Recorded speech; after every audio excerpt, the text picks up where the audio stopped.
we are in beautiful Perth in Western Australia. In the Margaret River region. We're heading to the Margaret River region, and Dean's having a massive fit because we're not staying on the Margaret River or in the Margaret River. We're staying in the Margaret River region. So we're doing a road trip over about 10 days, and we're starting in Perth. So we stayed there last night, and now we're heading down to the Margaret River and going to check out some of the wineries there. So looking forward to it.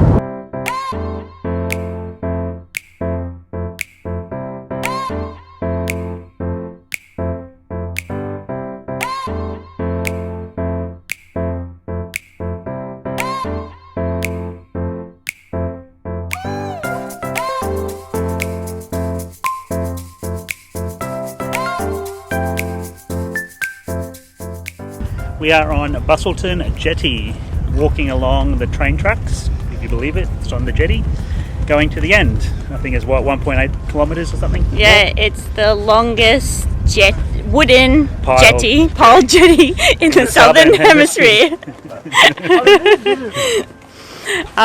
Yes, so we have return tickets on the train for $14, yet we're going to walk one way, so we get a guaranteed departure from the other end. And at the end of the pier is also an underwater aquarium, which is only one of 4 or 5, I can't remember, in the world. Okay. And we've decided... Are we going in? No, we've decided not to go in because it's a little bit expensive for what we think it is. We saw it on a webcam and it looked like you could see underneath the pylons and into the water, but we thought we'd rather go scuba diving, so that's why we're not going to go there. But maybe for those that don't want to go actually into the water, it might be a good option. Mm-hmm.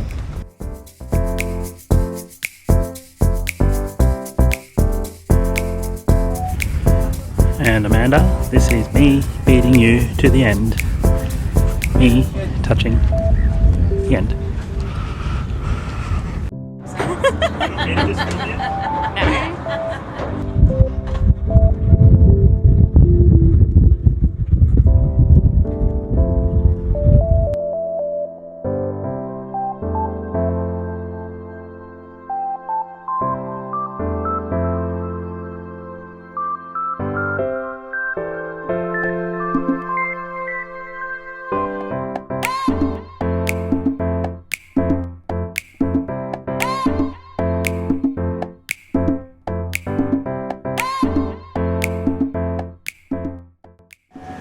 So where are we today? We're doing a wine tour in the Margaret River region area.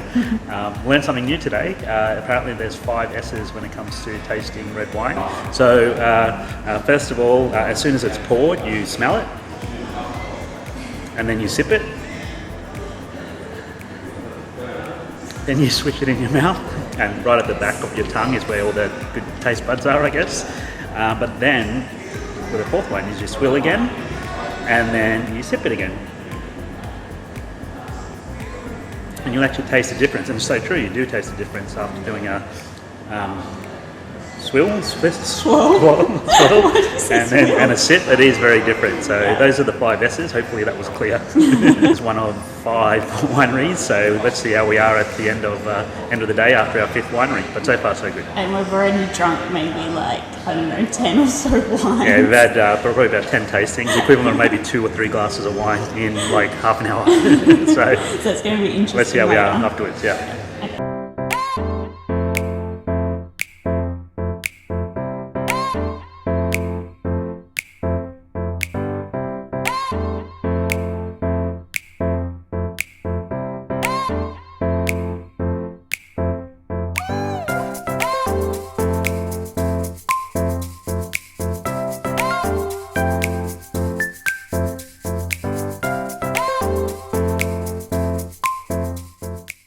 We are at our second winery, which is called Aravina Winery. And we're halfway through the tasting at the moment. Now, I have a very interesting system, which I think is very good for us to know exactly what wines we want to get. So the wines that we've tasted, are the ones that I've put the dot next to. The ones that we liked, I've put 1 tick. The ones that we like, I put 1 tick. And then the ones that we're definitely going to get, I put 2 ticks. So this is my system to make sure that we know what wines we want to buy, because we taste a lot of wines, and this is the proven system. I like how Amanda claimed the ticking system. I actually suggested it, but anyway. When did you suggest the it? first one I said do 2 ticks if you wanted. No. You ticked it and I said anyway. You did not. Anyway. I came up with the whole system.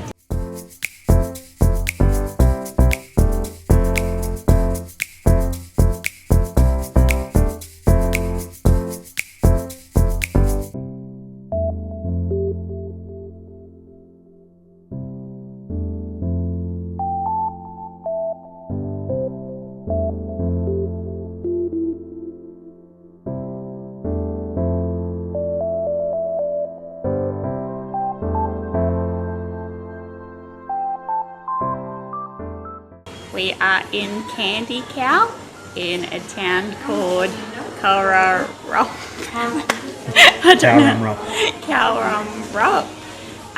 And there's lots of cool little lollies in here. There's some interesting ones that which we've bought. We've bought something called snot balls and unicorn balls and possum balls. So yeah, some interesting lollies, but also some really yummy fudge, as well as gluten-free lollies even.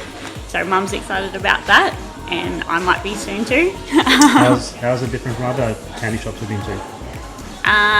Just a wide selection. They don't usually have fudge in here either. They've got some toys, and they've got some cow onesies that you can put on, and they make their own stuff on premise. Yeah, that too. You've got a workshop right behind you. Yes. Yeah. But the lollies taste really yummy, so come and check it out. There you can see there's a lot of cows around town, so they've actually played on the first few letters of the name cow, and so there's all these different dairy cows situated around town, and then one very unique one sitting on top of a pole that we'll soon head to and take a few pictures.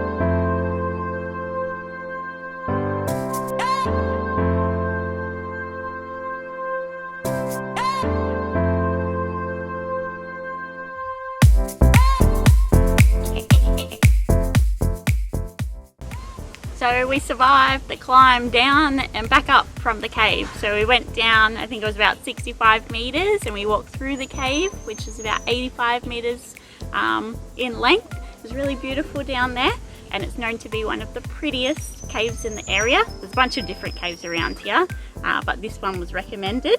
So we tried this one, lots of stalagmites and tights. I don't really remember which one's which. Okay, from the bottom. And my favorite bit of the cave was there's this really cool, which one was the one from the top?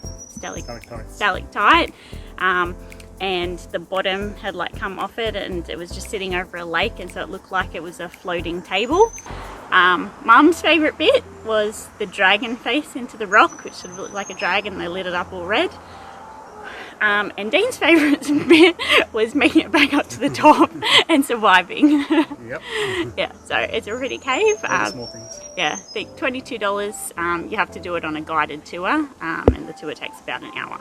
We have a massive fly problem in Western Australia, and I just learnt that those hats that people wear, what are they called?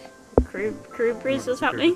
The hats with corks. Yeah, hats with the corks hanging. That's apparently to keep the flies away, because they swing in the way and knock the flies out of the way. So there's a fact for you.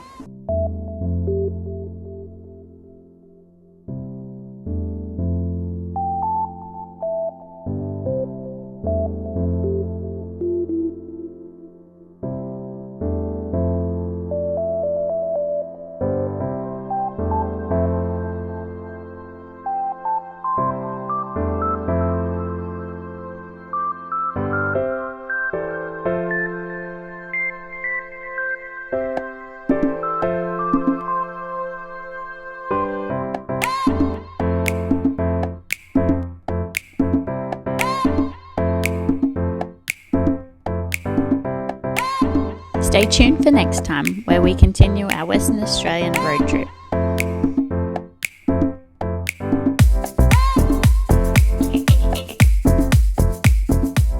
If you like what you see, click the subscribe button and hit the bell.